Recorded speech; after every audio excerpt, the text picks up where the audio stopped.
পশ্চিমবঙ্গের কলকাতায় সম্প্রতি নজির দেখা গেছে নবদ্বীপে।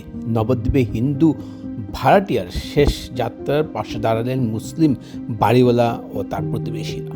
শ্রী চৈতন্যদেবের সম্প্রতির বাণীতে গড়ে ওঠা নবদ্বীপে এই ঘটনা নতুন করে মনে করিয়ে দিল, ধর্ম নয়, মানুষের পাশে দাঁড়ানোই আসল পরিচয়।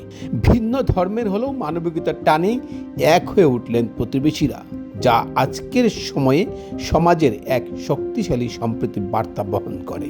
নদিয়া জেলার নবদ্বীপে ফের মানবতা জয়ী হয়েছে, নজির গড়েছে সাম্প্রদায়িক সম্প্রীতির। ঘটনার বিবরণী প্রকাশ, মহীশুরা গ্রাম পঞ্চায়েতের অন্তর্গত মণিপুর এলাকায় ভাড়া থাকতেন গোপাল স্বামী।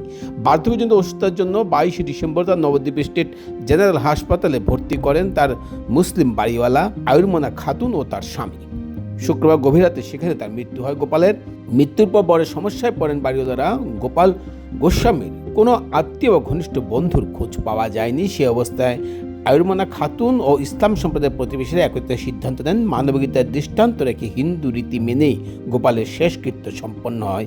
তার মরদেহ কাঁধে তুলে নেন রিয়ান সহ একাধিক মুসলিম যুবকরা। তাদের সঙ্গ দেন আমিনুর, মনোয়ার, অন্যান্যরা। শেষকৃত্যের জন্য প্রয়োজনীয় সমস্ত খরচও নিজেদের কাঁধে তুলে নেন বাড়ির মালিক, আয়ুর্মনা খাতুন ও স্থানীয় প্রতিবেশীরা।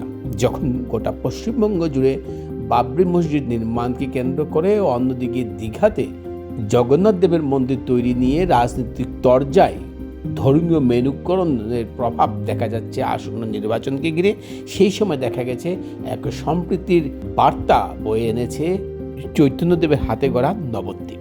আওয়াজ দ্য ভয়েস।